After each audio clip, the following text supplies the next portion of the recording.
Give it to me, I'll grill it. Baby, I'll grill it. Slice it up and I'll grill it. Season it and I'll grill it. Give it to me, I'll grill it.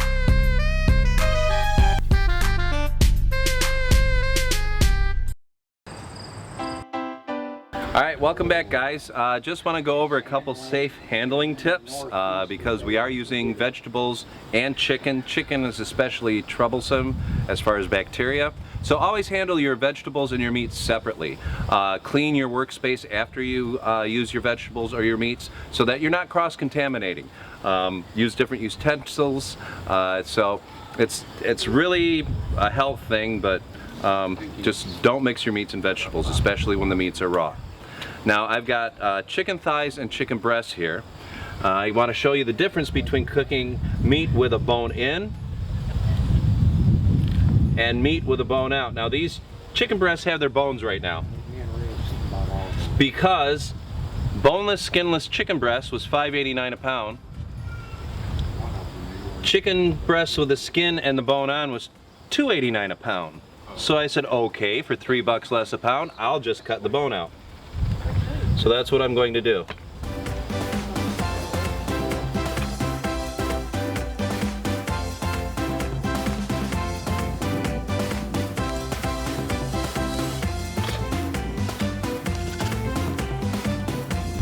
Okay, so there you have a decently boned breast. This I'm actually going to put on the grill and cook too. This will make great chicken stock. But you just get in there, along the bone.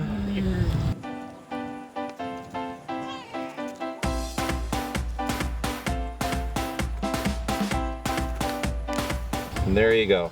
Now I want to show you here, the bone inside this chicken thigh is cold and dense. You really need to get that bone heated up and as hot as the rest of the chicken before that chicken is cooked in there. So it is going to take a lot longer to cook these than it is going to take to cook a boneless breast. So there's two different types of cooking styles we're going to use.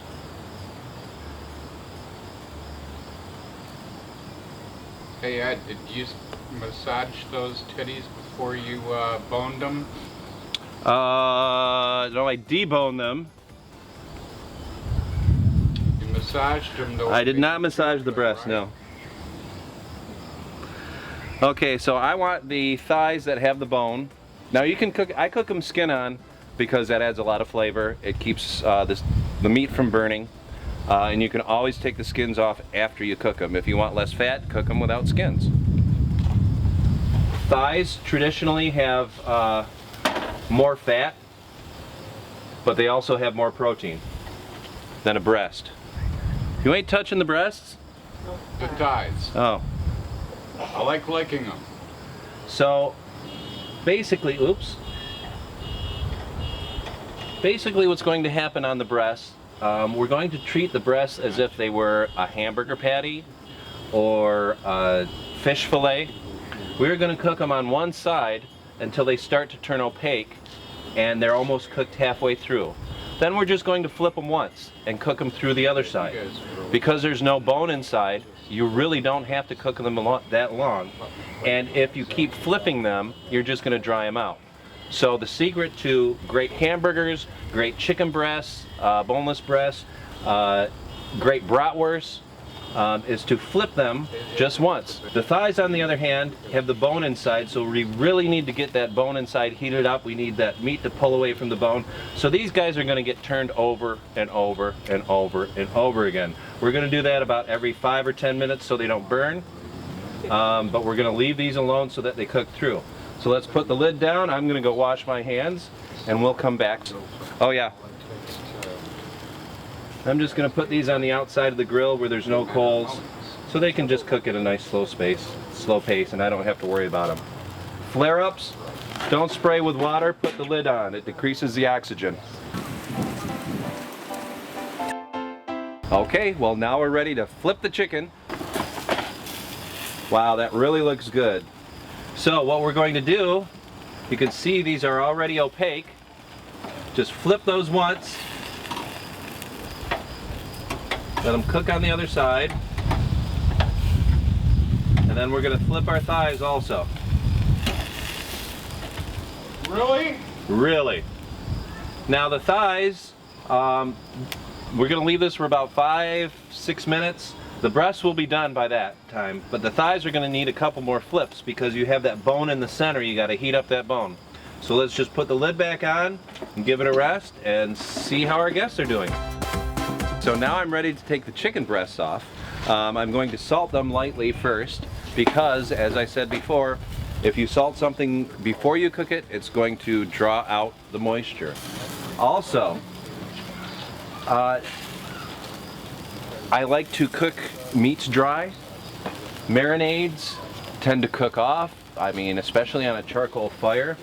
It's not really going to give much flavor to the meat. If you want to marinade, put the sauce on after you cook it.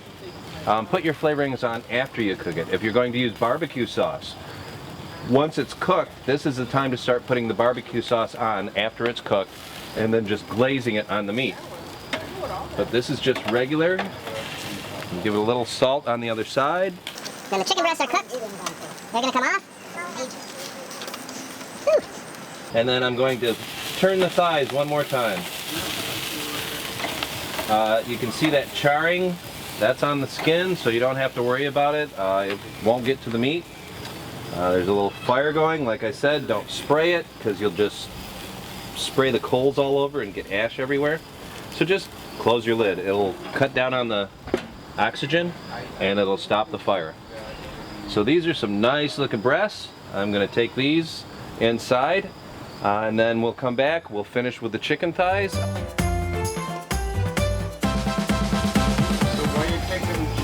House stuff. Gotta rest a minute. You done plucked the damn thing. You cooked it. And it's got to rest. Yes. The temperature has to internalize. You're cooking it from the outside in. Now you have to let the inside start cooking to the outside. 5-minute rest. Okay guys, we're ready to take the last of the meat off the grill. We've got our chicken thighs coming off of here. Take a look underneath. That looks like it's nice and cooked all the way through. The juices are starting to bubble out. And then, yeah, it looks good. So let's take that off. Also, once you do meat like this, whether it's bone on or bone off, give it 5 minutes to rest. It's not gonna get cold in that time. Not only that, you've cooked the meat from the outside in. Now it has to warm up from the inside out, so it just gives all the juices a chance to bubble up in that meat, make it nice and juicy, and if you cut into it right away, you're going to see all the juices go boom, out. You don't want that. You want the nice and juicy meat inside. So I guess that's it, guys. Separate your vegetables and your meats so that you don't get cross-contamination, and separate your guests as far as personalities and different likes and dislikes. Don't invite me. And don't invite Ray. Actually, if you want a great party, invite Ray, hands down. So that's why he's here right now. So guys, tune in. We're on Entertainment for All Network on YouTube. We've got some great ideas. We've got some great videos, cute animal videos. We have some new videos coming out where we're going to be promoting some new products. So really exciting things going on. Check us out, subscribe. You can help us by doing that one little thing. Just click that subscribe. It doesn't cost anything. You won't get harassed. So help us out, guys. We'll see you soon.